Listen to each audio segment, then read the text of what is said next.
Welcome to episode 14 of the Hats and Bats podcast. What is today? Thursday, July 25th. You got it, I can't keep track of days anymore. Everything dude. is blending in. What's up, buddy? I haven't seen you in a while. I know, buddy. How's it going? Well, we've both been on vacation. I mean, we're teachers. I mean, this is the time to do it. So, me and my family went away to Cape May. You guys went to New Hampshire, correct? That's correct. Got a nice little, I don't know if you can tell in the camera, got a nice little Dude, tan. you're glowing. I feel it's that time of summer where I lose track of days. Mm-hmm. Target already has the back to school stuff out. Yep. I've started to think about next year. Yep. And you're starting to get that like existential dread, but it's like, no, we still got. Can you imagine just like regular people being like, oh, I still have a month left of vacation, and I'm kind of like complaining. Not really complaining, but it's starting to creep in the back of the mind. I can just see like Matt Florell right now be like, you jerks, you still got like 5 weeks off left. Like, I don't think people appreciate the energy that we need in order to do our job well. I've always said this, okay? Teaching is an easy job unless you want to be really good at it. Because if you want to be a good teacher, you do. This is things that we think about, like this energy we have to omit. Like, you're already thinking about it. I know I've already looked at some stuff. I've been tutoring. I got a review session coming up next month. I'm going to be grading the August Regents. Like, I got things happening. I'm not my wife. She works every day. I know this because she reminds me every day that she has a full-time job and she's working and I'm off on vacation. But there's stuff going on in here, okay? I'm thinking, I'm retooling things. Like, it's a process. And this is just, to me, this is just a really long prep period. That's all it is. I started putting like, I'm at the point now with switching jobs. So this will be going into my third year now, where I have like my set curriculum. I have all my stuff that I'm going to do, but it's like that constant tweaking. I have the issue of like, there's so much stuff that was like, oh, I want to do like my research paper a different way. But now when I'm actually going in to like change it, I can't remember what I wanted to change it to. So, so that's also a sign of old age. Where Yes. the fact that we are getting older, and yes, all these good ideas come in your head, and then you just forget them. So what I've started doing, Matt, dude, if you see like my table at school, I have all these legal pads. I am constantly writing notes down. Yes, I have to because I'm going to forget it. So, and I brought all those home with me. I usually wait till like the first week of August to really start opening things up and retooling things and looking at things. So, next week, this is it. This is like my last real week of summer vacation. I think Charlotte only has a week left of summer camp. Then she'll be home with me. So I won't be, an off-season teacher anymore. I'll be a single parent. Yeah. All right. Just grinding, while my wife climbs the corporate ladder. It was what I do, because I don't have like notepads, I will send myself text anything that pops into my head. It's like, okay, I need to put a little thing in my syllabus about like AI and plagiarism and all that. The use of AirPods, getting rid of those. Like, that's what I need to make sure that I had everything buttoned up on my syllabus and do it while I was like fresh in my mind. So I send myself a text, and then when I wake up in the morning, it's like I have to do it right away. And then I feel bad because like today, Christina's working. I pretty much just like sat out on my porch the majority of the day. And then she's like, wait, there's stuff I wanted you to do. I'm like, oh yeah, that's right. Can we do that next week? And that's like, I got to get out of that rut. Like, I got to do stuff around the house. I can't be so lazy. Yeah, I made the mistake of just giving Catherine a little too much sass about I don't know. I did something for Charlotte. I'm like, it looks like I'm doing that now. And she's like, what do you do during the day? And I will tell you, Matt, and this is bad news for you. I'm getting good at college football. Dude, I'm getting good at it. So I just played a game as Army. I did not throw the ball. I did not throw the ball once. Okay. So I was Army. Why Army? Sorry, I'm like reorganizing things now. So just practicing the triple option, speed option. I just wanted to get used to the option game. Okay. Destroyed Marshall. It was like 49-16 on All-American. Nice. I feel like now I'm understanding like what I'm doing, what works, what doesn't work. I love the game. There hasn't been one time so far. Now, again, I got it on Friday when we were away at vacation. We came home Sunday. I probably played 20 games. Yep. Every single game, though, was like a unique experience. My brother's like, it's the same engine as Madden. Yes. but the playbook and the way that the games turn out are so drastically Yes. different for each game. Yeah. So if you're playing with like a powerhouse, it's totally different than playing like I have absolutely fallen in love with Liberty. And I was playing Josh last night. He's like, I didn't even know Liberty was a college. I'm like, these guys I've never even heard of before. Fun as hell to play as. And it's just like I'm just enthusiastic about it. We went out to trivia the other night. And one of the questions at trivia was what video game just released for the first time in 10 years that sold over like 200,000 pre-orders. Greatest video game that ever existed. So then Christina says to this like table of like her old coworker, she's like, yeah, I came home from work, and the very first thing Matt said was like, Josh and I played this epic game. And she was like going on about that. I'm like, no other video game I can think of since like Halo 3 has made me feel the way that I'm feeling right now. Halo and the 3, only thing is, I'm so glad that I am a teacher. I'm not doing really anything right now because I can invest this. If I had to be a productive human, I think it would be an issue. So let's just do it for the audience right now, because on my other podcast, at Dad's Playbook, we have done this. We have put on formal presentations where we have declared for a university. I will be playing at the University of Arkansas. Coach Dubs will be playing at Rutgers. Jeremy will be at Virginia Tech. Matt, the rumor was that you were a soft declaration for the University of South Carolina. Would you like to take this moment here on the podcast? Would you like to declare for your university today? It's been a very difficult situation for me, and after much conversation with my family, because family comes first right after God. So it's God first, and then my family, and then it's my commitment to my college. Fell in love with South Carolina. Loved everything that coach brought to the program. Loved Columbia. Love the fact that it's in the South. I get to play in the SEC, get to go to Myrtle Beach whenever I want to. After going on campus, planning to sign my letter of intent, there was just something eating at me. And I thought that, is this the place for me? And do I want to follow in the footsteps of other Gamecocks? Am I really a Gamecock? And then I looked in the mirror. I'm like, no, I am not about the cock. Oh, God. I've got to go in a different direction. My heart is calling me. God has called me to a different institution. Well, this is the institution to be called to, if that's the case.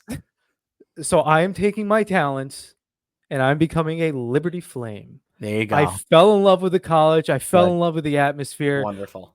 I'm saying that I will bring a national championship to Liberty within 3 years. Wow. Within 3 years, there will be a national championship in my trophy case. Now, Matt, just remind the audience, when we did our college football dynasty 10 years ago, did you win the national championship? Though? I did. I won one. I won one natty. Okay. All right. One natty. Okay. One natty. But also during that time, yes, I was a lot fatter. I didn't have the same devotion to my skill set. You were devoted to food more? I was more devoted to food, and I did not have a wife yet, so I still had to like woo her. So I couldn't devote all my time to the playbook. But my nose is in the playbook at all times. This is the only time I am stopping from learning the playbook, because I am guaranteeing a national championship. Little Liberty, who I can't even buy a hat from 47 because they don't have any. I tried it. That's where I'm going. Is there anything on Fanatics? No, there's just shirts. No kidding. It's like LU, and they have to have like a shop, like a college campus shop or something. I could go there when I'm actually on campus and probably pick one up, because now the what's the word I'm looking for? The endorsement deals that they offer. The NIL deal. You gotta get the next one. Good for you. It was too good for me to pass up. I mean, they gave me a Tesla, so I mean, there's not much more that like I'm devoted, and I will. I'm sorry, we're not gonna have our SEC matchup, but I think I think you're running scared. I think that's what you're doing. You got the hell out of the SEC because I'm gonna run stuff there. I will. Pig Suey is gonna run that conference. National championship, my friend, goes to Fayetteville, Arkansas. Okay, so just get used to it. Just get used to it. What's their thing? What's their phrase? Pig Suey. That's right. Yeah. Yep. That's right. Just you gotta handle the hog. All right. So listen, we'll give you guys some updates as that dynasty gets started next week. that college football dynasty will get going. But today we got to talk some baseball because it's been a while since we talked about baseball. So, of course, our first segment is always Beat It Out. Matt, you got some trivia for us? I do, and this was actually trivia when we went to trivia. I was very proud that I was Oh. able to get it. So the trivia that we went to, but sometimes trivia can be so incredibly humbling and makes you feel so incredibly stupid. I'm good with like sports, even some of the English questions, like the table is looking at me for answers. I'm like, oh crap, I'm not 100% sure on this. But sometimes I just feel so incredibly dumb. Majority of the time I can nail the sports trivia. So this was what was the sports trivia question when we went out on Tuesday. So in light of the All-Star game, which we'll talk about in a couple minutes, 3 previous home run derby champions, first and last name start with the same letter. Can you name the 3 previous home run derby winners whose first name and last name start with the same letter? So There's 3 of them. Sammy Sosa. Sammy Sosa won. Do you remember which year? It's the year in Atlanta. I want to say 01. 2000. Or 2000. Okay. Yep.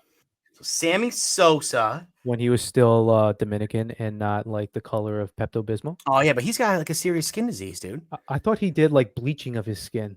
No, I think he has like a skin condition. Oh, I feel bad then. Yeah, he should feel bad. So we'll take that bleach and inject it into Trump. All right, so no, not Ryan Howard, obviously, not Pete Alonso, not Teoscar Hernandez. Bryce Harper's a no. He's no. Wow, this is a hard one. I mean, I'm trying to go back. Like it's been a while. So, okay, so can I ask a question? Is any one of these guys in the 1990s? Yes, both of them won in the 1990s. So the other 2 guys are in the 90s. Correct. Okay. Barry Bonds. Barry Bonds. Do you remember what year?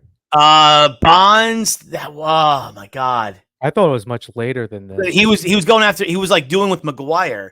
I think it's like 92, 93. 96. Okay, so too early for that.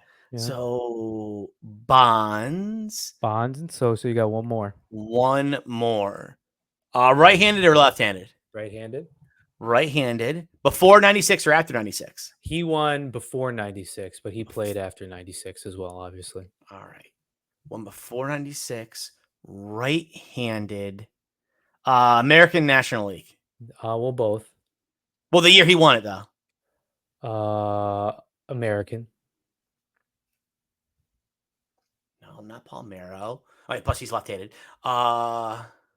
Oh, yeah, so it is Mark McGuire. Mark McGuire. Yeah. Oh, I totally overthought that one. All right. Yep, and you said it before. Yep. So Bonds in 96, McGuire in 92, and Sosa in 2000. Nice. Very cool. Good question. I like that. Awesome. All right. So rumor has it that you splurged a little bit.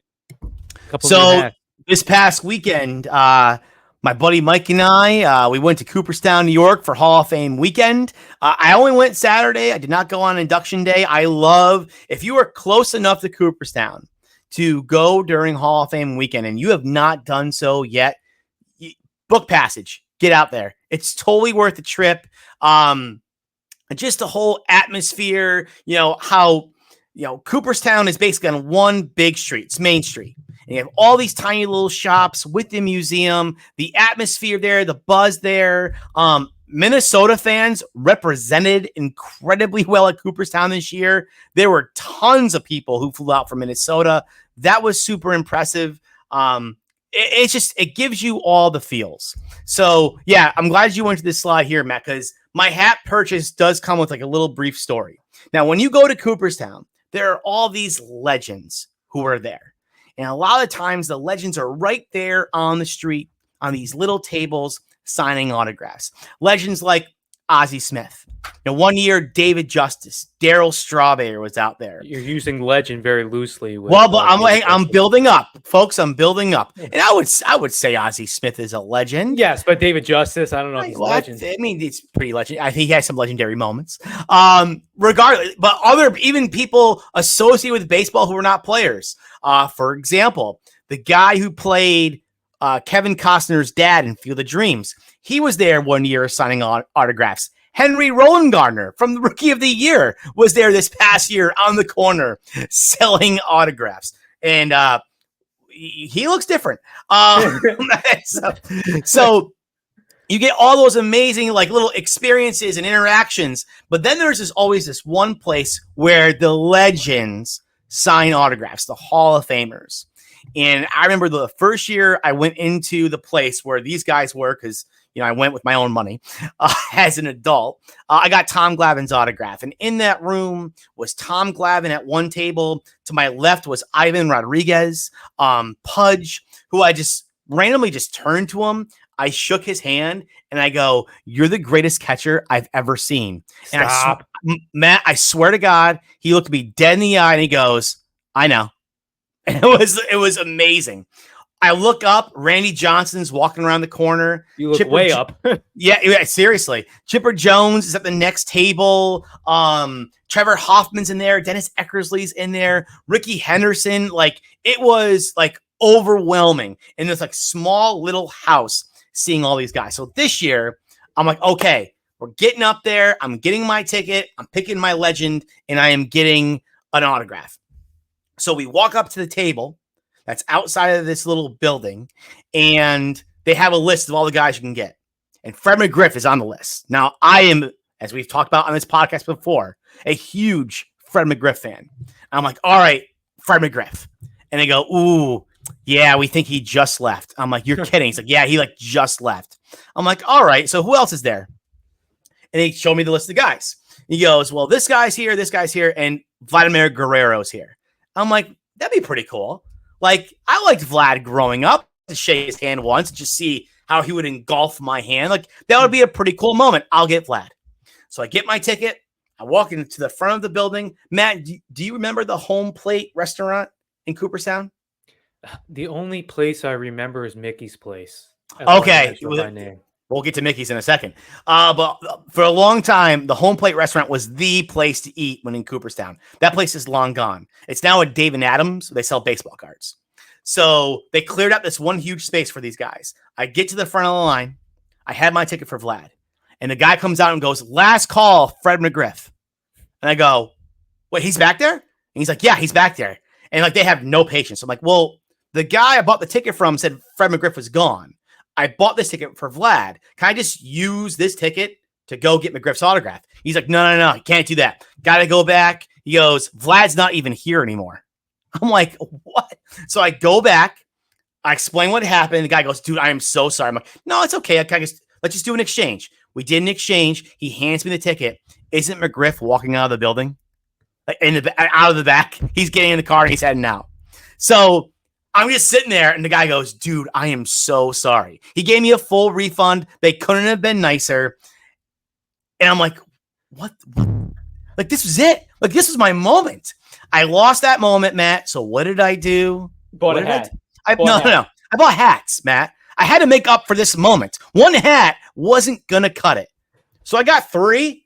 Wait 1 second before you show the hats. Yeah. When you go, so because I've never gone there, because I hate big crowds. I've gone to Cooperstown a couple times, and I felt like you go there when it's out of like the Hall of Fame induction. It's like, okay, you see the Hall of Fame. Yep. There's only, okay, whatever. So you buy a ticket, and then you get one autograph. Yes. So you have to basically like pick who you want, and does it change based on who it is, like the cost? So guys are signing at different times, and based on the demand, that's how long they'll sit there for. So some guys who have a high demand, who was he saying? For example, Joe Torre, they were saying was signing the day before, and he was there for I think a couple hours signing autographs. Usually, guys hang out for about 45 minutes to an hour. Gary Sheffield also was signing earlier in the morning, but we didn't get up there in time. But regardless, it's so you buy that ticket, and that ticket only gets you that guy's autograph. Because my thing was, hey, listen, I bought it. I bought a ticket, but who cares if it says Vlad on there? Yeah. McGriff's right there. Just let me go there. He's like, I can't. He goes, I can't let you do it. One of Jamie's dad, Jay, went to Cooperstown this weekend or last weekend. Yep. He's a huge, apparently I didn't know this because I always knew him as being like a Yankee fan, huge Pete Rose, Johnny Bench fan. And actually he was also signing this weekend. Met both of them. Yep. And then Jamie's mom, May, was telling Christina's mom how he was like beyond nervous to be talking to them. And then Jay actually said to like Pete Rose, they were talking, and Pete Rose like acknowledged like, yeah, what I did was wrong. And I was like, Wow, that's like Mhm. completely like out of Well, character to because me. he's like on his own mission in Cooperstown. He shows up pretty much every year during Hall of Fame weekend, and yeah, it's kind of like his goodwill tour that he actually signs autographs for much cheaper than the other guys do. I think Pete Rose was around $75 for a ball, whereas most of these other guys are over 100. And yeah, I think it's just his way of being like, hey, I'm a part of this. Consider me too. He wants more than anything to get into the Hall of Fame. And I think that's his way of kind of showing like goodwill. HBO is doing the documentary, I I think, I saw that. believe. Did you Yep. watch it? I haven't watched it yet, but I saw the preview of it. Yeah, I saw Looks that cool. today. I was watching the Hard Knocks from Mhm. this week, and then I saw them like, oh, I absolutely got to watch that because Yeah, he's just such a fascinating character. I he can is. imagine some of the stories that he would tell. When he talks baseball, especially, he's Yes. incredibly fascinating. Yes. Like his approach to hitting everything. I could listen to him talk about that for hours. Yep, I Absolutely. completely agree. All right, so sorry, got you Yeah. sidetracked. No, that's Now the okay. important So the hat. hats. I'm gonna go in order of what I like and what I Did you got. get him at Mickey's place? So the first one I got at Mickey's Place. Now, Mickey's Place in Cooperstown, New York, they have an online shop. So if you are looking for hats and like a place outside of, a Fanatics or a 47 or something like that, Mickey's Place is an awesome place to do it. And they have like everything, all old hats, And all minor league hats. yes, and All like the minor league hats. So the they gray on actually the have a brim. sign out front. They sell over 1,000 different hats, like something crazy like that. I'm So going on their website right now. I had to go with this guy right here.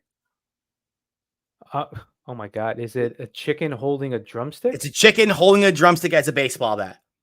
So Like, there's something about the food hats I absolutely love. I don't know if it's like a Burt Kreischer thing because every time I see a video with him now, he's supporting a different minor league hat. I'm like, I hate him, by oh, the way. oh my god, he's hilarious. But like I do, I just absolutely love him. So I went to Mickey's Place. I got this little gem right here, Is it black and orange or black and red? black and red, Okay. black and red. Yeah. So big fan of this guy right here. This will definitely be in circulation. It looks like it's good quality too. Yeah, it's your typical minor league new era. Like the first one I tried on was super tight, 7 1/8, super tight. And it's funny because when the girl behind the counter got it for me, she brought out 2 of them, and I'm like, can I have the other one? This one's too tight. She's like, it's the same size. I go, yeah. Just go on, watch my podcast, Hats and Bats, and we explain all this. I go, it's too tight. She's like, okay. So she gave me this one, and again, fit much better. So got this one at Mickey's Place. And across the street, there is the shop. It's the same shop where Pete Rose was actually signing in this year. And I'm looking around, and they had a amazing 47 collection there. I'll tell you, 47 hats I have not seen online. So I've got 2 of them. I got this little Mets hat right here. This is khaki. I love the old logo. Yep, this is khaki with the little side patch of the inaugural season on the side. It's an adjustable with the green UV. I love this hat. I won't be wearing it. Actually, it's funny. I've worn it like every day this week, but it's not that hot. This is khaki. So when you wear this in the summer, you are going to sweat, but it fits Oh, that's super a perfect well. shape. Yeah. It's super comfortable. And I can't wait for fall because this is the fall hat. Like Let it's me see the side patch again. yeah, side patch is right. Nope. Wrong side. Right there, my friend. So 62. Yep. Actually, no, it's a 69 World Series. I'm sorry. It's a 69 Oh. World Series. 69 World Series. There you go. Love the picture of Shea. Yep. So this hat, quality. Absolutely love this hat, but it's not my favorite because then I'm looking around and I go, oh, these look interesting. Wait, and that's 47? This little gem right here, Matt. Oh, that's beautiful. I don't know if you can tell the material. This is wool. It looks like a white wool. This is a wool hat, my friend. Kansas City A's. This is the Philadelphia Athletics. Okay. Philadelphia Athletics, the logo on the back of the hat, the 47 brand, the green UV. And Matt, when you put this thing on, it's like putting on the most comfortable pair of socks, but on your head possible. I absolutely love this thing. I am purposefully not wearing this hat in the summer because I don't want any sweat in this thing whatsoever. I want to see no sweat stains or anything. This is going to be more winter time when it's cold outside. This is going to be the go-to hat for the winter. I Absolutely love this hat. you can even see in the video quality that it is like the wool Hmm. aesthetic to it. I love Yep. that. Oh, dude, it's so comfy. It is so comfy. Like It now I'm on a mission to try and find a Michigan hat that's a wool hat. Like I want an old school Michigan logo with the wool. I'm gonna be all about that. I feel like that's something Harbaugh would have worn, like the wool. 100%. Yeah. 100%. When we went away, so there's a couple times where we had to stop and charge the car, and then one of the locations, the Tesla charging station was at a mall. So Hmm. we went into the mall. They had the lids. Now again, we're going out towards New Hampshire. We were in Massachusetts at the time, so everything's like Red Sox. I still want the All Star hat. We'll talk Hmm. about that a little bit when we talk about the All Star. Even though I hate the uniforms, like I want the Yeah. hat. Yep. So they had a bunch of the Red Sox All Star hat. The quality on them were so horrendous. Why is And it? again, they were like $48. And I'm like, Yeah. okay, whatever. I'm gonna buy it. I want it. I've been waiting to see if they go clearance because it seems like none of them has sold out. The quality on it was so insanely bad. I'm talking Elmer Fudd. I'm talking Yep. like the brim was askew on all of them. I tried different sizes. Like one of them, 7.5, actually was tighter than the 7 3/8. And I'm like, Wow.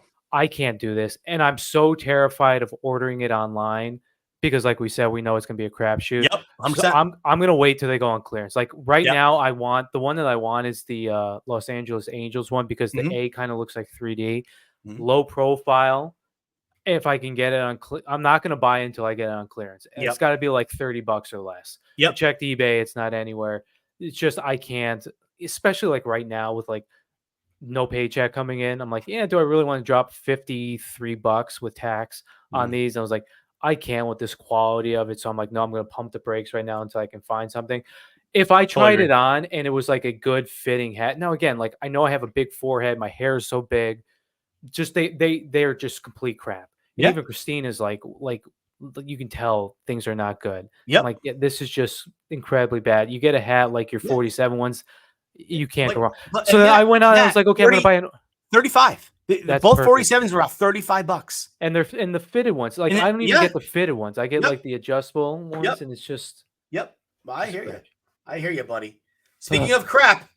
Oop, almost removed our slides from the thing. All right, so talking about the All-Star game, we talked about this a little bit brief before we started recording.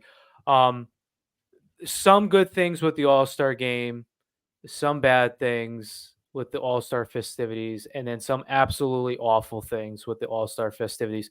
Let's go with the good things first. I just thought from a baseball standpoint, I was actually really surprised they went with Skeens as the starter That was the because best move.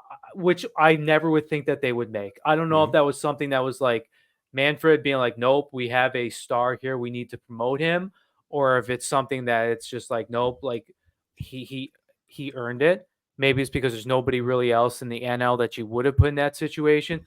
But I love the fact that they gave Paul Skeens the ball to start off. You get the whole social media aspect of it. You get the girlfriend aspect of it. You get her rooting for him in the stands, which I love because it seemed like genuine. Yep. It's kind of funny because like Christina's watching it with me and she sees him with Livy and she's like, wait, that's his girlfriend. I'm like, yeah, the guy's doing Yeah. pretty well. And she's like, yeah, they don't really go together that well. I'm like, but But he's gonna make $300 million. yeah, let me comment what you just said. I'm going to correct you. He is the best pitcher in baseball.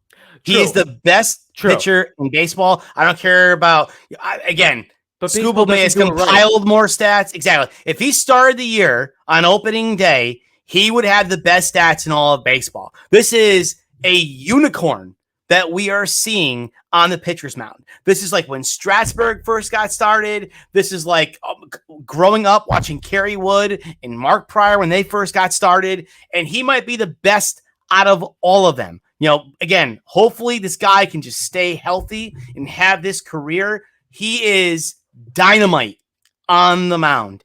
And, you know, it's so funny. I have a friend who's from Pittsburgh, and it's fun that Pittsburgh's in the race, but he even knows it too. Like Pittsburgh's going to mess this whole situation up. I just wonder, can Paul Skeens be the guy to fix Pittsburgh? Can he be the guy that forces a guy like Bob Nutting to be like, you know what? I got to spend money. I got to surround people around this guy that are going to give us a chance to be relevant in this sport.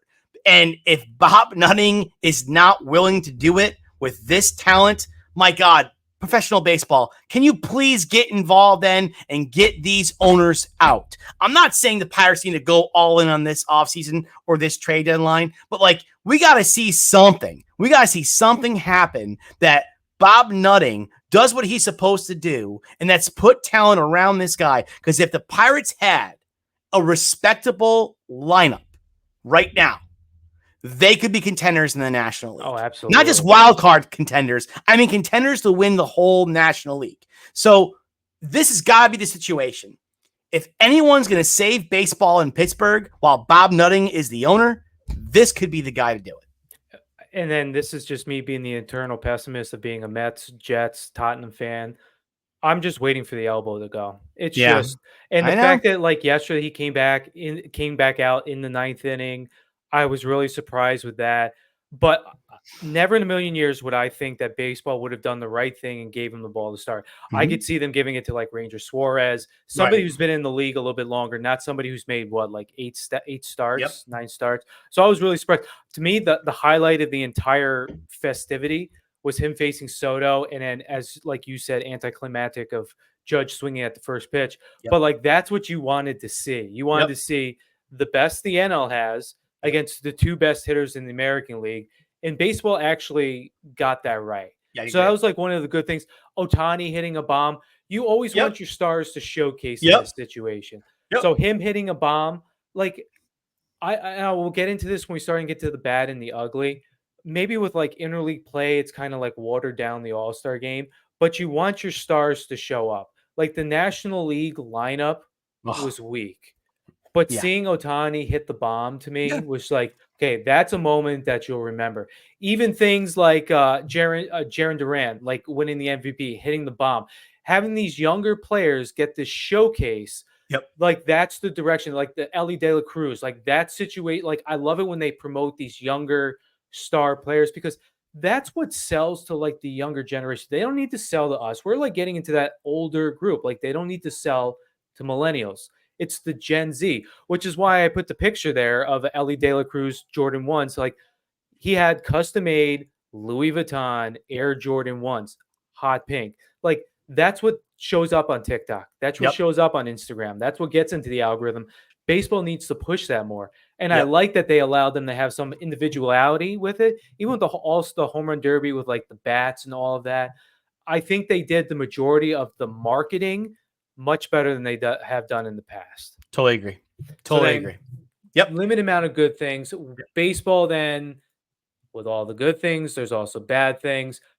I said I wanted the hats just because they're, as you can see behind, I haven't had issue. I always try to get anything that gets onto the field.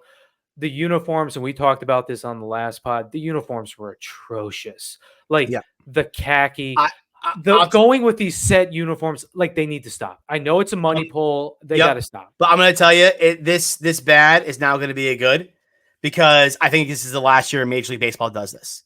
Like they'll make the uniforms. And like I said last podcast, have them wear them during the warm-ups or even during the home run derby, whatever. During the game, the real uniforms. And I think a lot of people were very outspoken about that. And I actually think that's something Manfred can very easily remedy without it being a problem. Like, you know what? We hear you guys. Next year, we're going back to them just wearing their uniforms because that's what everyone wants. So as bad as this is, and I agree, I think it's the last time we see it for quite some time. I wonder, I kind of wish we were in school right now because I would love to ask my kids what they would think of this. And I would think that they would say like, oh, it's fire. Because they would be like, it's something completely different. Or again, we're not the age group that this is trying to sell to. Like, have you bought a baseball jersey? When's the last time you bought a baseball jersey? I can't even remember the last time I bought. It might have been like a Mike Piazza. Might have been. I have a Cespedes one upstairs. Okay. So at least like what, like 8 years? Probably more recent. Yeah. So I feel like the baseball fashion isn't the same thing as like football or basketball. No, it's only the hats. Yes. And I would see this appealing more to a Gen Zer than to somebody like us, which then also goes into the picture why I have the old guy there. And this is something that I was thinking about. I was So wondering who this was. just I typed into Google old guy and he showed up. He looked friendly. I'm gonna put him in there. Love it. I feel like we're getting to be the old guys because, like I always say, nostalgia is a hell of a drug. Mm. Where you always think like when we were growing up, things were so much better. I know my TikTok algorithm shows like all these like what Kmart used to look like and what your binders used to look like and what high school used to look like. And you go down memory lane. It's the same thing to me with like the All-Star game. And I was telling you before we started to record, it was make sure you're home on Tuesday to watch the All-Star game. It was the biggest summer showing Yes. of the entire year. The Yes. home run derby was second. Like I absolutely loved the All-Star game because this was before interleague play where you never got to see the National League play the American League. Now with it happening literally every day, you get to see these matchups all the time. There's none of that like nuance or newness to anything anymore where everything seems to be overplayed. So I don't know if it's just the fact that we're getting older, so it doesn't have the same, like, I don't have the same love for it, Yeah. or it's just the fact that this is actually being watered down because not all your best players are playing. People are hurt. People decline invites. The fan voting to me is like a mess. Again, being a Mets homer, the fact that Francisco Lindor is not an all-star to me, and some of the other people that were on there, okay, Alonso's the Mets representative and he doesn't even get into the game. Right. Like, I don't know if it's me looking at it, somebody who's almost 40 looking at it and being like, oh, it wasn't like that when I was 15. Or if it's like, I don't know if it actually is watered down, but it has nothing. It was the Midsummer Classic. And to me, it's just like, okay, I'm going to flip the game off at 9 o'clock to go to bed. So to me, I think a big reason why this one especially really lacked that oomph had to do a lot with the players on the field. Like you have already mentioned, the National League lineup was one of the worst all-star lineups I'd seen in quite some time. But like Ellie De La Cruz is having this all-star year, and he's not like featured more. Mhm. Like there were guys like you could have made this thing a thing. Now listen, Mookie Betts is hurt. Yeah. Ronald Acuna Jr. is hurt. That's going to hurt the National League as well. And you have the Judge and the Sotos of the world on the American League side, which, you know, the American League side felt more like an all-star lineup. Yep, I agree. But like, I guess it just happens some years, you know, because of injuries and who gets the most votes, which I think that's something they got to get away with. Yep, Is completely how agree. about this? Go to more like the NBA model. Have two legends. Have Ken Griffey Jr. and have Derek Jeter pick the American League and National League All-Star teams. Just the starting lineups. Have the fans pick who's going to be on the bench. But like, that's something baseball can, like, I don't know, like manufacture. Like, you know what, guys? We're going to have Ellie De La Cruz in the starting lineup because people really want to see him.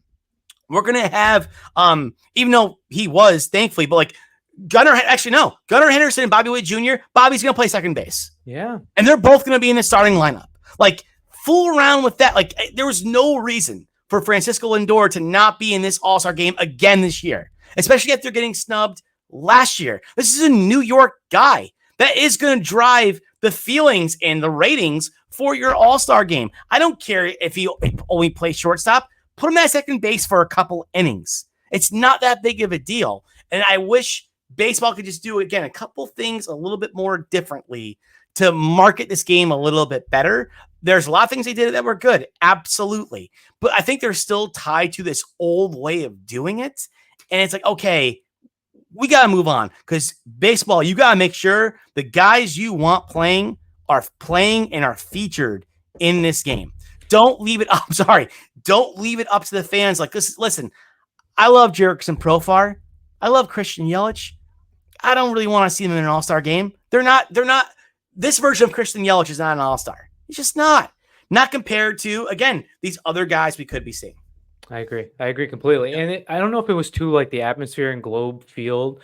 It just seemed almost like a it's a very dark, like a very dark stadium. It felt like dark. And then it was very like, I don't know if it was like quiet or like the acoustics in there. It just, there was empty seats. And it was just, it did not feel like an all-star game. Like, but I will say it's an amazing park. It looks absolutely phenomenal. Like I would love to walk around that concession area. And I remember this past October when they were, killing it in the World Series, that place was incredibly lively. So I don't know, but maybe the fans were bored as well, because again, based on what they were seeing, even the home run derby with, Teoscar Hernandez winning, like congrats to Teoscar, but that wasn't anything outstanding. Like that wasn't anything epic. There was no great moments at all in this All-Star weekend, except for that singer there. Oh, She God. might have had the most epic moment. So I will say I am somebody that I always have like the dual screen. So it's the TV and then it's Twitter. So when it's like late at night, I'm decompressing. I like to have the TV on. Sometimes, like, okay, you don't have to solely focus on it. I'm always interested in what like Twitter has to say. When this started going off, and again, I'm like, wait a minute, what's going on? And I never want to jump to conclusions like I just did with Sammy Sosa with his skin condition. I'm like, maybe this is something like there's something wrong with this girl. Like, I don't know the situation. I don't know who she was. What's her name? Ingrid Andress. Yeah. Christina knew her and she's like, oh, I actually like her songs. But I'm like, this is the worst rendition of the Star Spangled. Carl Lewis was a little bit worse.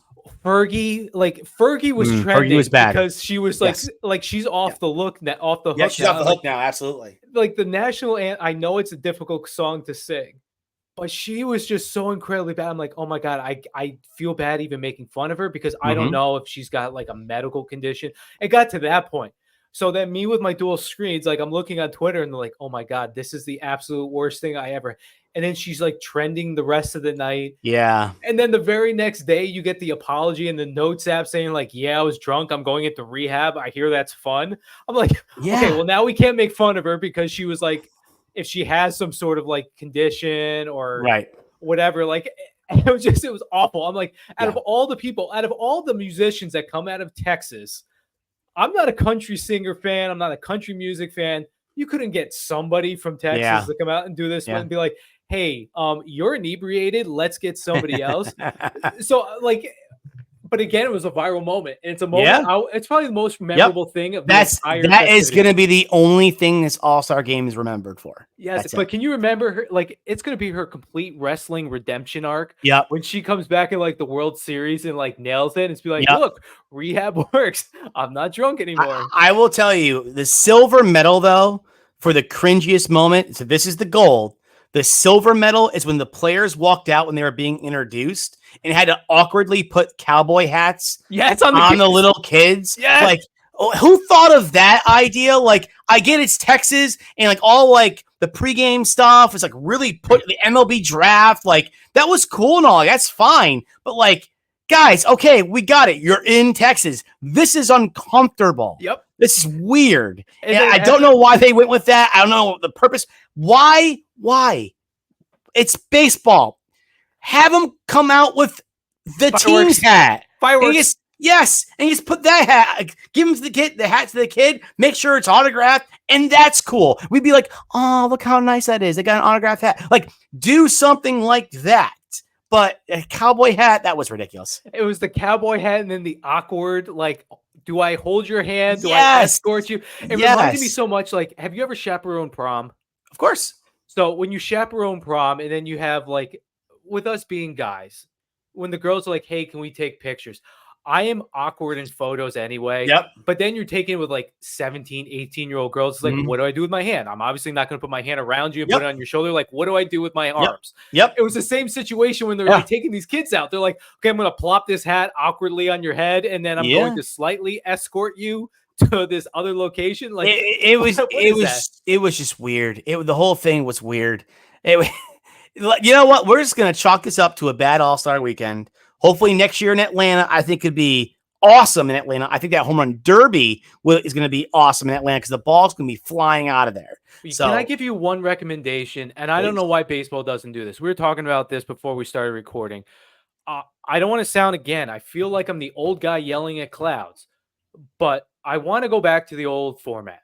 Like this whole idea of like, you're going to get 40 pitches for the home run derby. Maybe it's because my brain doesn't work fast anymore and I need things slow down. I need my extra time. I need to be able to comprehend things.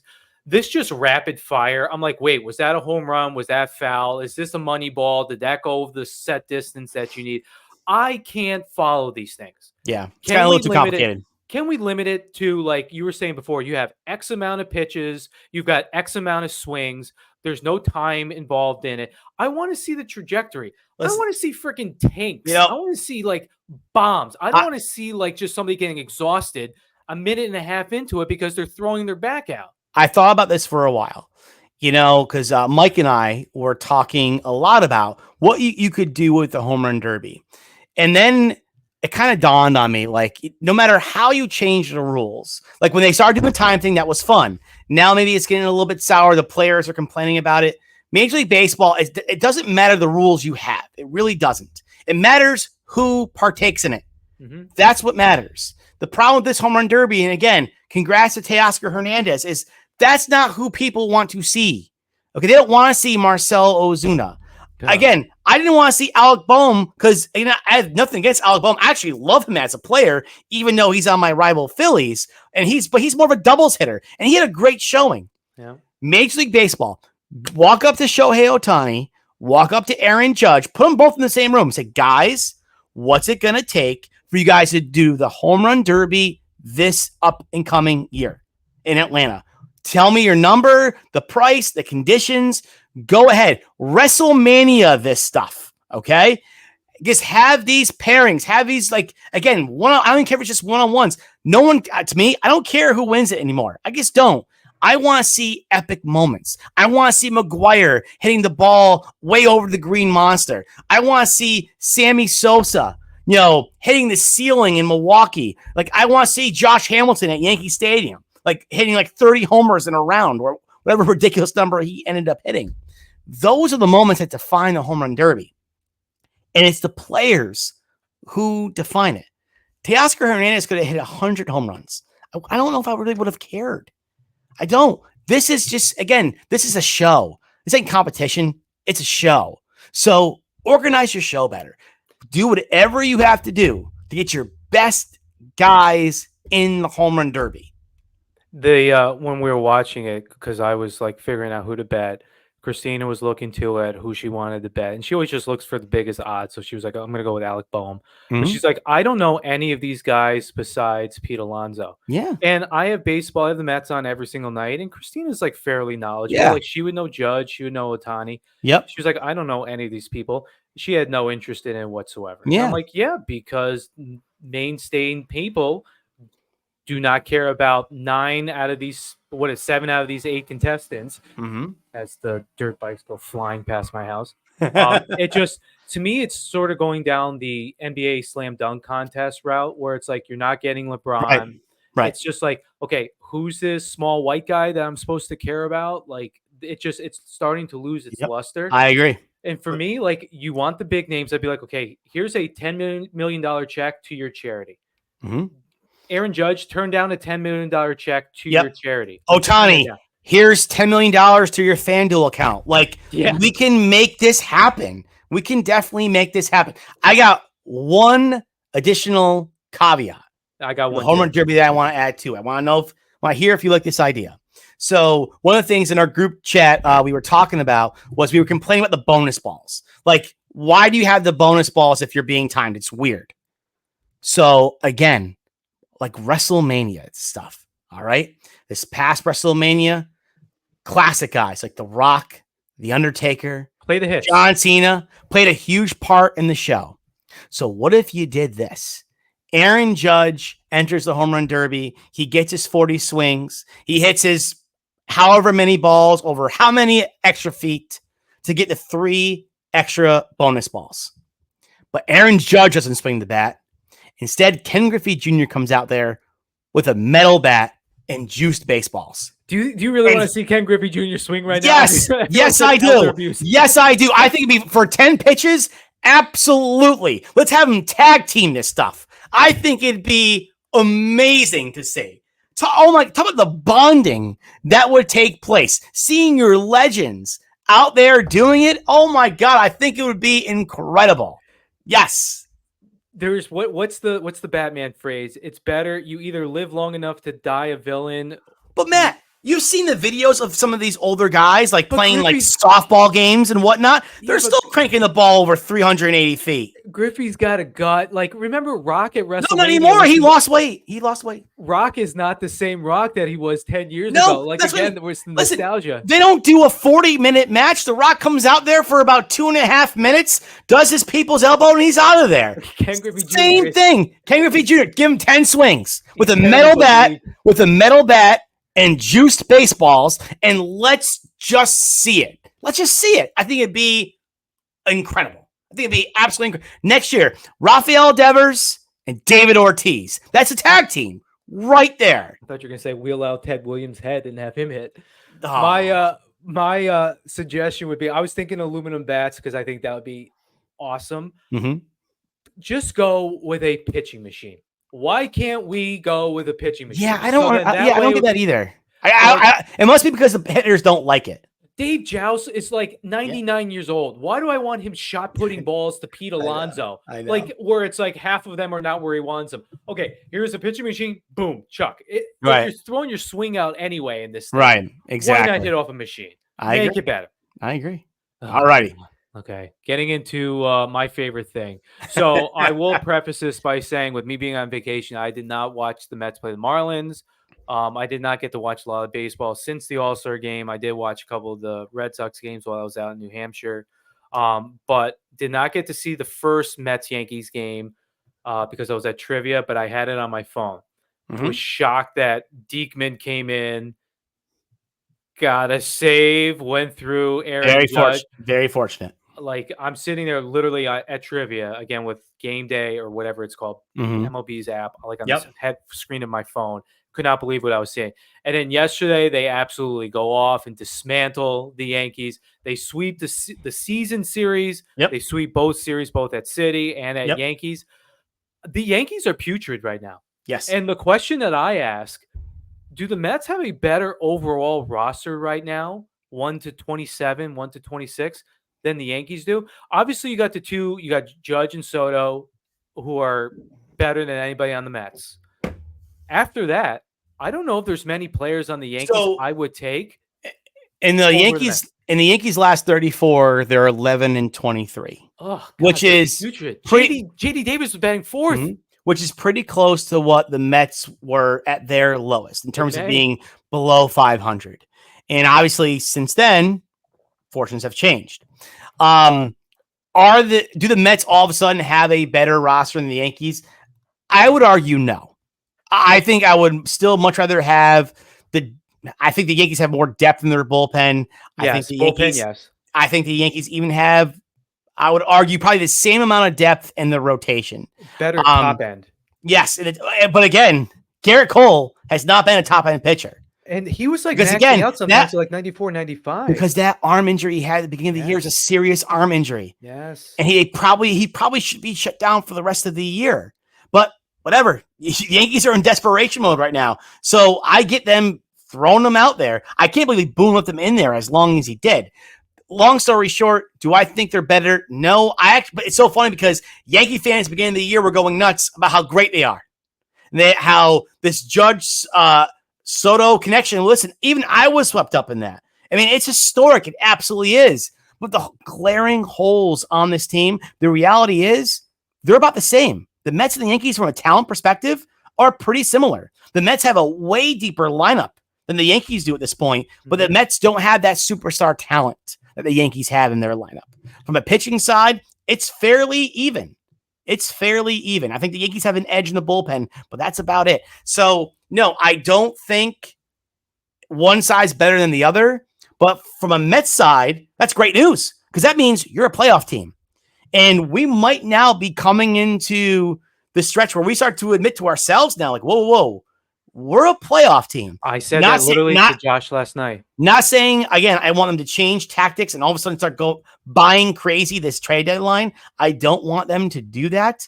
But I wouldn't mind maybe like 1 or 2 moves to bump up the bullpen or maybe add another starter to the mix. Like that wouldn't bother me if we weren't giving up too much.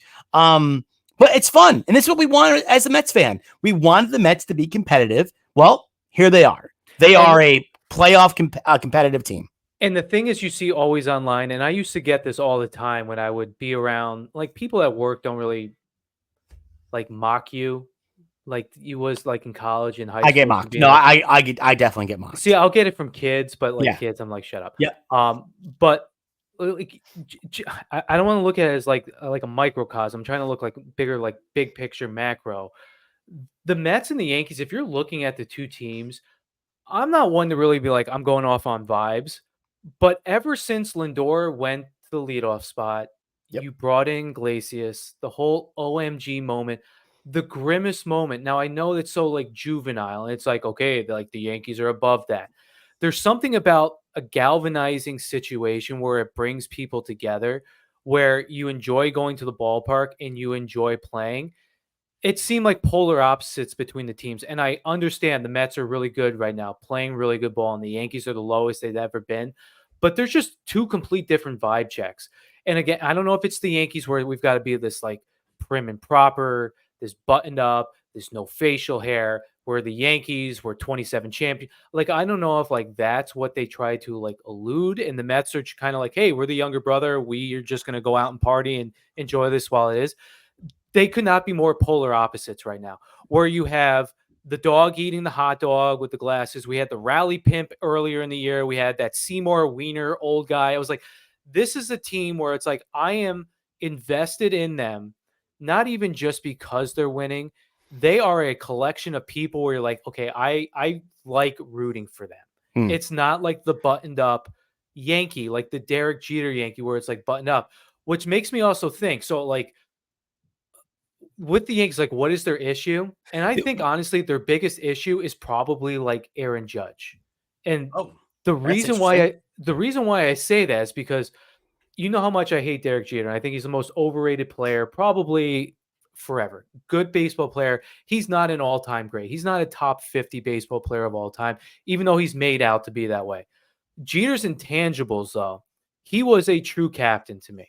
He was somebody where it was like, okay, we have the Yankee way. We're going to toe that line. I will chew you out if you get out of line. I don't know if Judge is like that. I don't know. I've never heard anything of Judge like pulling somebody aside and be like, I've heard him say, like, we don't do that here. But to me, he's not the same sort of captain. The Yankees, to me, are lacking that leadership. And I don't know. Like, I know Boone is like, okay, everything is from above. You're just here to basically like, we're pulling the strings. You just act things out. You chew out umpires. I don't see Boone really giving any sort of like leadership. Well, They Boone, seem like they're yeah. lacking. They're like a ship without a captain. Matt, but I don't know what leader leads this team. I think it just comes down to straight up talent. I think it just comes down to the fact that, okay, the Yankees are just solely dependent upon the production of Soto and Judge because the rest of their lineup is a black hole. Yeah. Anthony Volpe has not learned how to hit. Yeah. Anthony Rizzo or Bryce at first base. That's it. That is just a donut hole at that position. DJ LeMahieu should be cut at this point. He's been so bad. Glaber is so inconsistent. Trent Grisham can't hit. Giancarlo Stanton, shocking, always hurt. Yeah. Austin Wells is, I guess, if you want to say at best, an average catcher. Again, you look at good teams, and it's the same criticism I have had for the Dodgers in the past too. And the Dodgers went on a major skid before the All-Star break. When you invest so much into 2 and 3 players, it becomes very difficult to have a well-balanced lineup. And the Yankees going into the season, that's been the case for the Yankees for the last 4 or 5 years of this Aaron Judge run, is there's no depth to this lineup. There is Aaron Judge, and you hope for a couple of their guys get on hot streaks. That's it. That's how they've built this lineup. And unfortunately, they've doubled down with that with the acquisition of Soto, because now it's and I've said it on this podcast, I've said it on the Dad's Playbook. No matter what path the Yankees go down this offseason, it's going to be incredibly difficult for them to fill out this lineup. You sign Soto to a $550 million deal. Who else are you getting in that lineup? Where's that money coming from? Because this ownership group, this isn't George Steinbrenner of the past. So when are they spending the money? How much more money can they really spend? If you don't sign Soto, who's out there in free agency that's going to be able to plug the holes in this lineup? Because outside of Soto, and you could argue Alonso, Alex Bregman, it's veteran players, but they're not all-star impact bats that are out there. So it's going to be very, very difficult for the Yankees. And I think, again, they went all in on this young core. They saw the potential of Glaber. They saw Judge emerging as this superstar. And they go, okay, we got other guys coming. We got Volpe coming. We got Jason Dominguez coming. That's going to be our next core. And this core has not amounted to much. You look on the Mets side, and now you found Lindor at home in the leadoff spot. Nimmo, who seemed to stay healthy for 2 straight years now, has turned into a very productive player. You have Francisco Alvarez, who you could argue is a top 5 catcher in the game right now. Mark Vientos is having an outstanding second year. I mean, Matt, Pete Alonso right now is probably the 5th or 6th most influential bat in the lineup right now. Yeah. I mean, that's the difference from an offensive perspective. And again, you look at from a pitching side, Garrett Cole has been struggling. We know how Marcus Stroman struggles in the second half. Luis Gil's starting to be hit. Schmidt's hurt. You look at the Mets side, Severino's still pitching well. Sean Manaea is still pitching well. Yeah. Jose Quintana's still pitching well. Like Senga coming back. Yeah, Senga's coming back. So you just have, I think, a really good mix for right now in Flushing with the Mets. And I think with the Yankees, we've seen this time and time again. But instead of fizzling out in October, they're fizzling out now in July. And that makes the trade deadline very, very interesting. And they're only a game and a half back in the East. I think they're 3.5 games up in the wild card. So they're still like in a good position. It just feels like teams going in complete opposite direction. This could be an incredibly entertaining second half. I mean, we've talked about the National League and how the National League has all these teams that are in the mix. But now you look at your American League standings, and I'm just going to put them up on my phone right here. Let me give you the wild card. Right. You look at the American League wild card. Okay. If the cutoff is like 4 games, if you're out by 4 games, you're still technically in it in my mind. You have the Yankees, the Twins, the Royals, the Red Sox, the Mariners, and the Rays. A lot can happen in 2 months. And you have all these teams in the mix. And I'm sorry, Yankee fans, you cannot feel comfortable that it is just a cinch that you guys are going to the playoffs. So this deadline could be very interesting. But this isn't one of the ones that I put in for a trade candidate, but I did see it before we came on. They were talking about Jonathan India possibly going to the Yankees as some sort of like spark. I will cry if that happens. They can't neuter my boy like that and put him in pinstripes and make him cut his hair. Yeah, oh my God. It's like Samson. He's going to lose all of his strength. I'm just hoping to God that it doesn't happen. So what we're going to do now, I will give you a couple names. Yep. I want you to tell me if you think if he will or if he won't be traded. Mm-hmm. And then for who possibly and then why. Okay. Hit it. So first up, we have Tariq Skubal, probably the runaway American League Cy Young champion as of right now, as long as the arm stays intact. Detroit's not going anywhere this year. I don't know if they're going anywhere next year.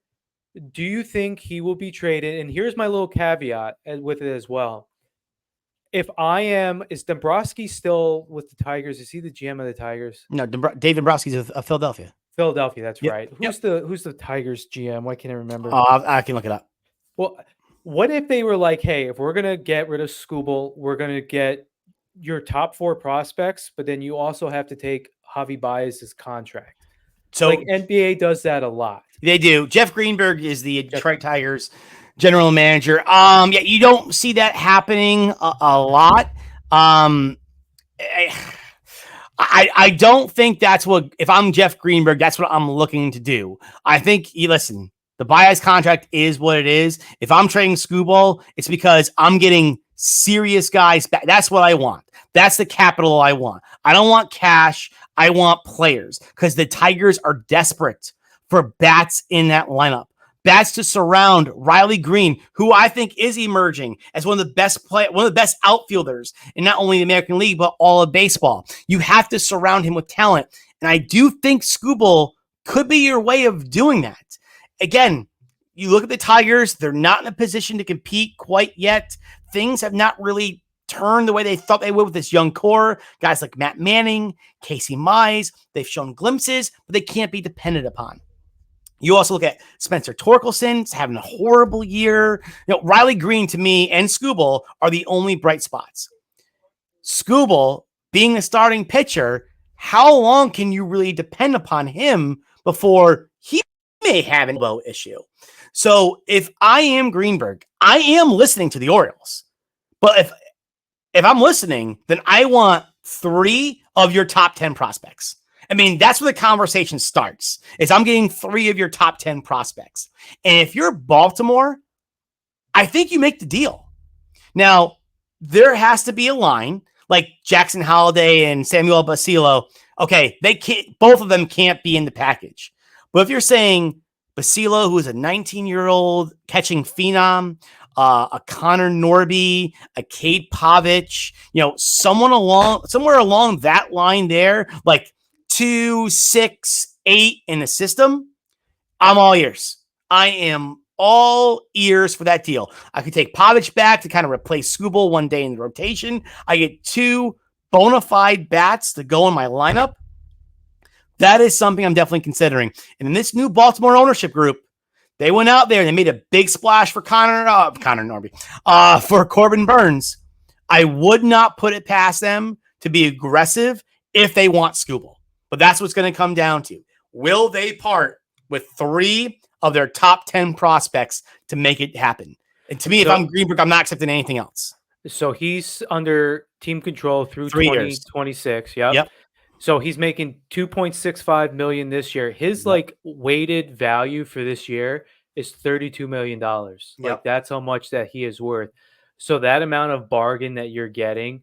Yep. But again, it's the whole pitching scares me to death. Pitching wins championships. Yep. But again, pitching in October is 5 innings. It's twice through a lineup.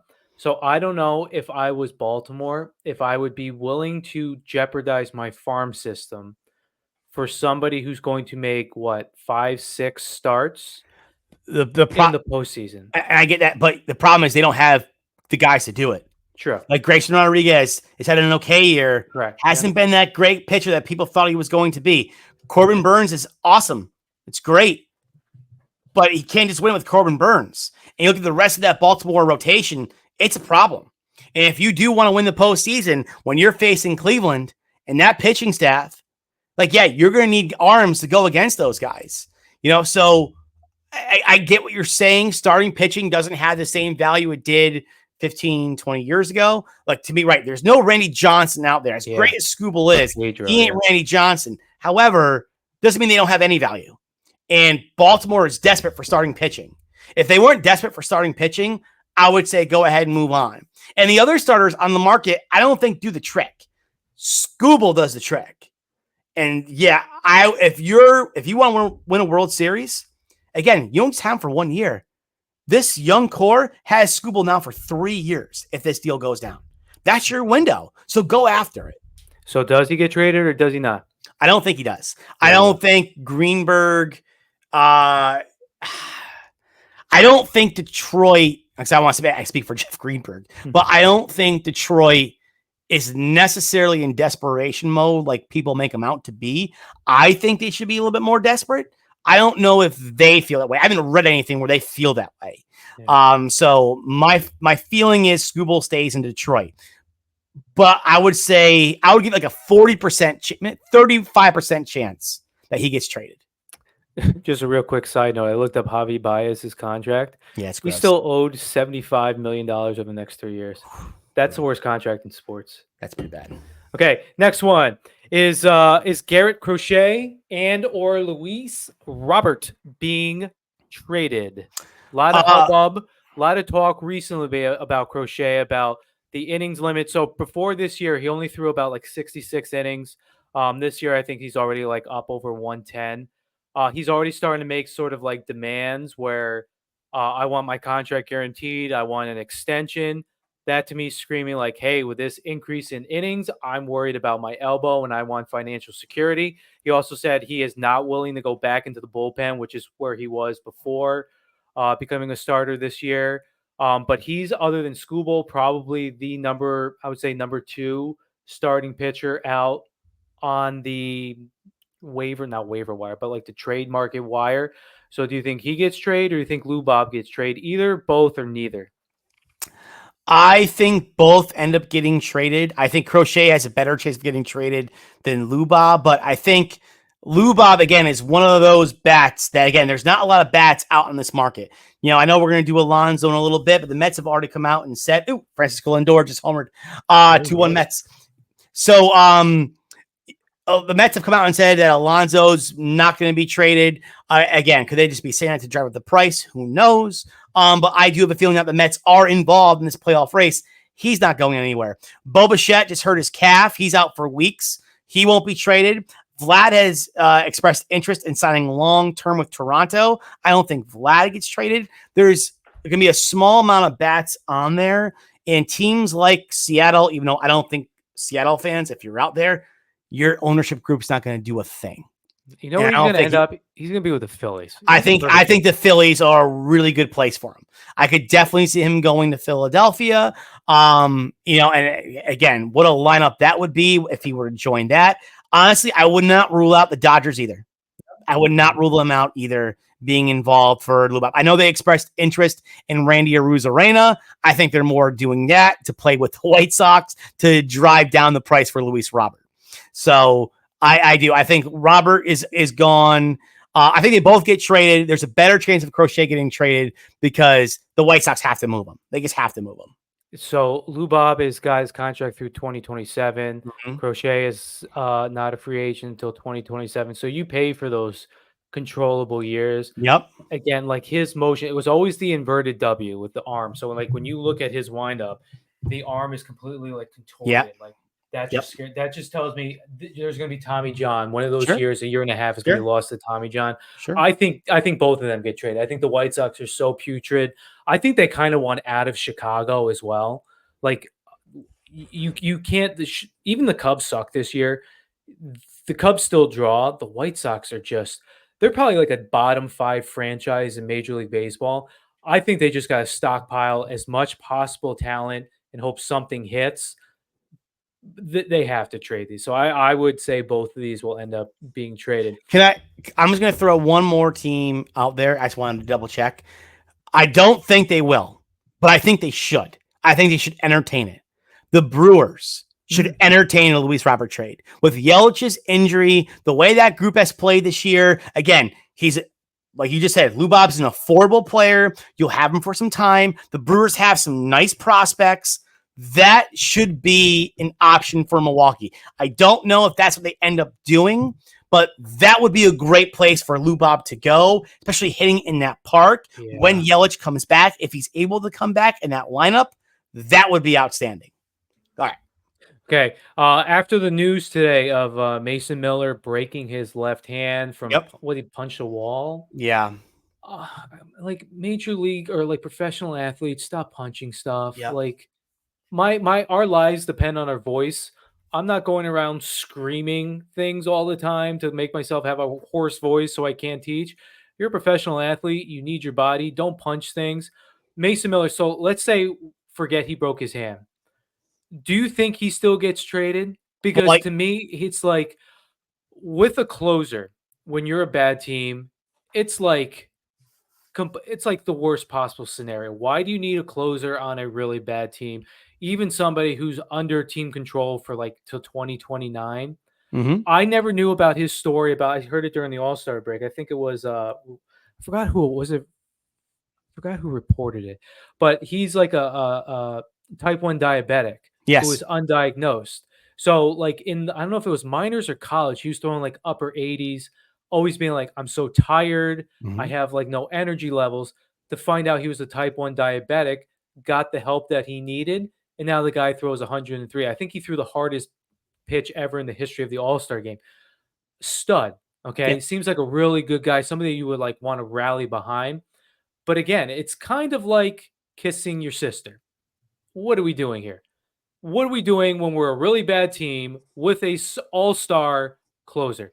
He's got control. That's great. Are we going to be competitive in the next 5 years when we're in Sacramento and in Las Vegas? or can I try and maximize what I have right now and get as many prospects before that elbow blows out? Again, the hand throws a wrench into everything. It does. But if I'm the A's, If I'm the A's, you're trading him. If I'm the yes, A's, yes, you're trading. You have to for all those reasons. Even the kissing sister thing. For all those reasons you just said, absolutely, they have to trade him. Now, again, will the hand scare off some teams? Yes, it's not his throwing hand, but still, it's going to take time to heal. Whatever. I still think the Orioles should be in play for Mason Miller too, and I would give up prospects because the Orioles need the relief pitcher as well. And because, again, same situation, because you have him for years of control to go along with this young nucleus, it makes the most sense in the world. I know Philly has been attached to him as well. I think there's going to be a lot of teams that are going to be interested in acquiring the services of Mason Miller. Brent Rooker, I think, is definitely going to be traded. He's having a good year. Again, the bat market is depleted. He's one of the better bats, I think, available come deadline. I think he's definitely gone. I would say the chance of Rooker being traded is well over 75%. I think Mason Miller, it's right around 50. It's right around 50. Because my only worry is, do the A's ask for too much? And the other general manager, like, you know what? We're good. So there again, we're only 5 days away. There's not a lot of rumors coming in. And unless everyone's playing all their cards close to their chest, it doesn't seem like there's a lot of steam behind a lot of these moves. I thought we'd be hearing more chatter about Miller, and we're not. So I'm going to put it right around 50%. Do I think he gets traded? I want to say yes, but it would not shock me if he was not. I would love him with the Mets. Oh my God, be awesome. Put him in the. Oh my God, him and Diaz, forget about it. Yeah. I think a lot of the movement that we're going to see are going to be the relievers, and we'll get into that in the next slide. I think Miller stays. I think Rooker is going to end up going because, like, he is older, so he's first year of arbitration is next year. And you know how stingy the A's are. Yeah, he's already older, so he's going to be 33 when he's a free agent in 2028. Right. Poor defense, more of like a DH than anything else. But the stats, the 23 homers, the 369 on base, 574 slug, like he's not a sexy name, but he's like a, oh God, who did the Braves get once Acuna went down and Soler? Like he's that type of deal that can win you games in October. You know, good place for Brent Rooker to go? Cleveland. Oh yeah, Cleveland. I could see that. Yep. That would be a very good another bat in that lineup who's done that lineup's done so well all year long, but just another little boost in that lineup, I think could go a long way. I agree. I think the most likely people, which is every deadline to be traded, are your relievers. Yep. So I have Carlos Estevez, who's going to be a free agent at the end of this year. So he's a dead giveaway. He's going to be traded. He's 31 years old. We have Tanner Scott, who I would also like the Mets to go after as like the hard throwing. I'd like Tanner Scott will be the Mason Miller consolation prize. I agree because he throws very hard. Again, it's going to be a free agent at the end of this year. Yep. Kyle Finnegan, another one who's I think he's got one more year after this year, but I think the Nats would be open to business. I think the Nats will probably be one of the teams that trade or one of the more active teams.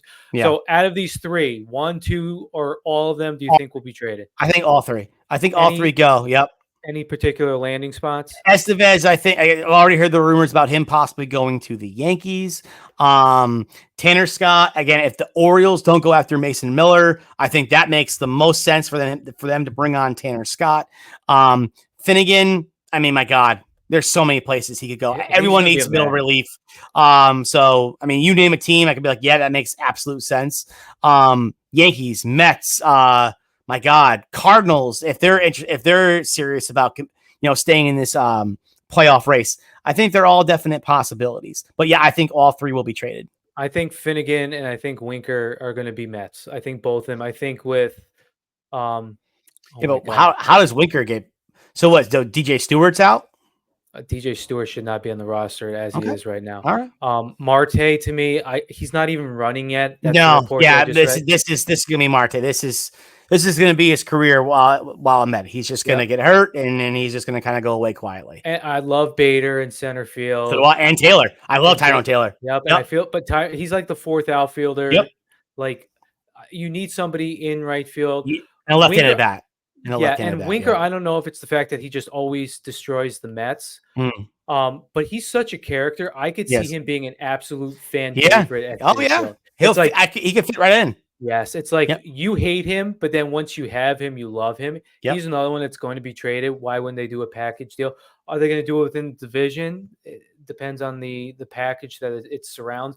But my guess would be Finnegan and Winker will end up being a Met. Like it. All right, last couple two, which aren't really likely to happen. My case for Pete, even though like you said before, the Mets aren't going to trade him, it sends a really bad message to the clubhouse, especially like we were talking with the vibes being so high.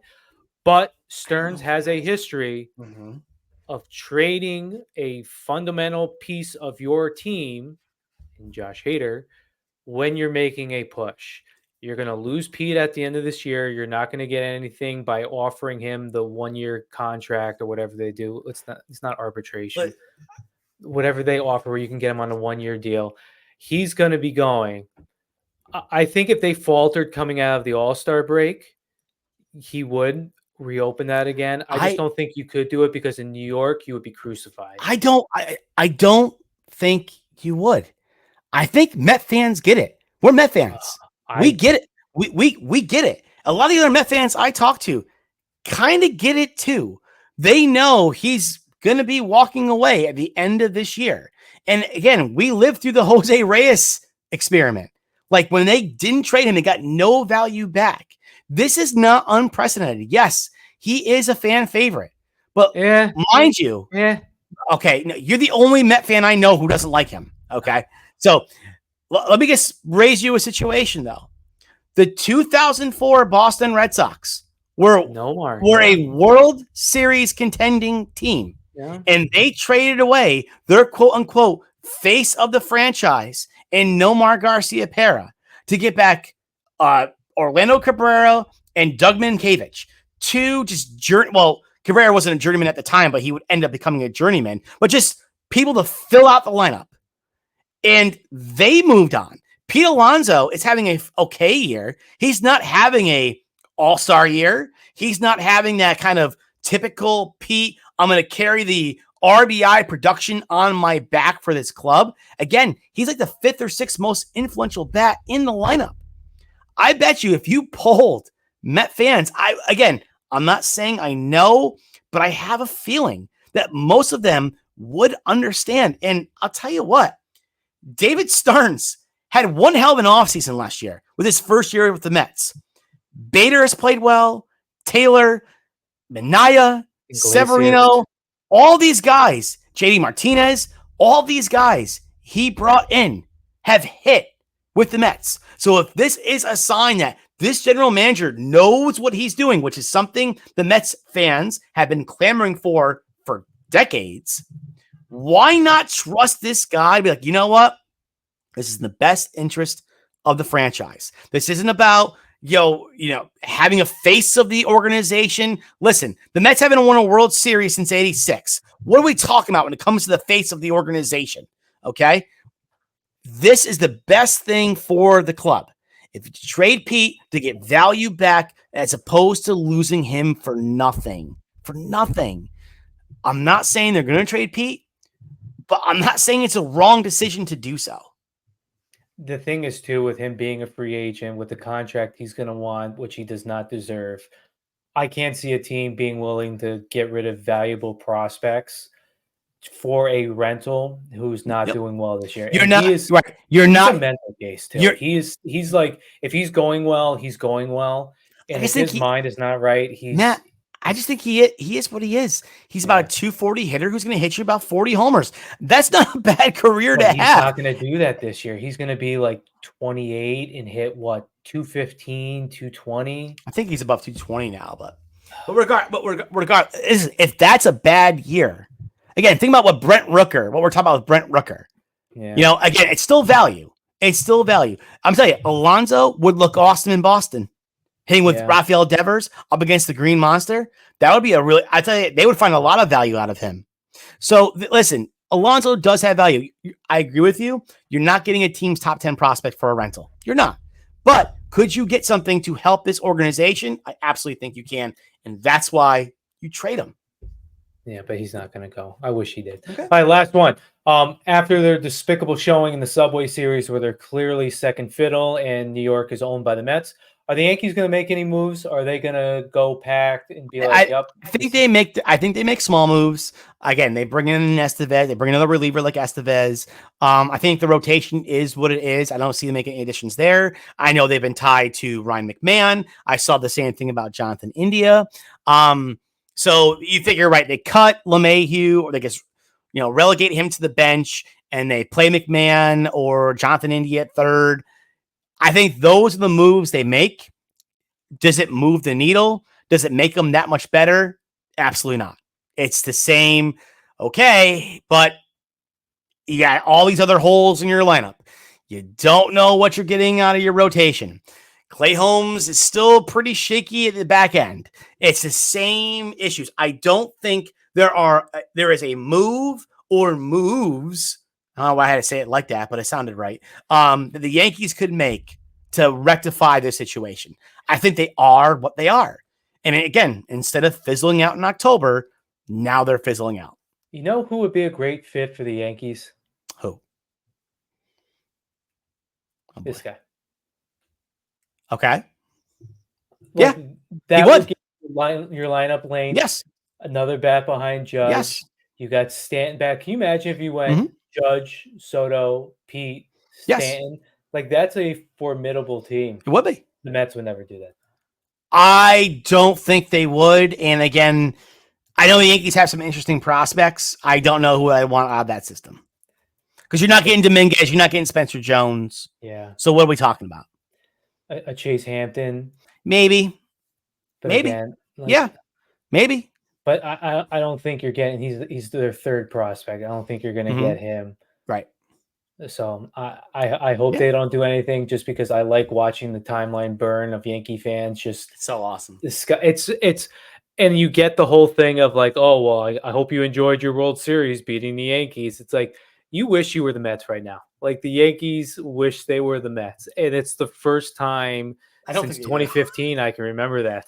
I don't think they really do wish they were the Mets. I guess they wish, again, they were better. That they could relive what they experienced in April and May. But baseball season, that's why the baseball season is, again, it's a long season and a lot can happen. Oh my God. What a banger. What a banger. All right, let's go watch the game now. All right.